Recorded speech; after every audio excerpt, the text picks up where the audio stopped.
this is how you tell one way if your septic's failing. We just dug alongside the septic bed right now into the existing Flex fill. And as you can see, water's just draining out of it. It's not perking through the Flex fill.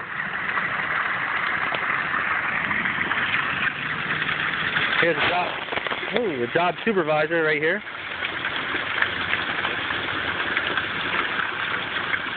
What do you think, Mark? I don't think it's working too good. How's that?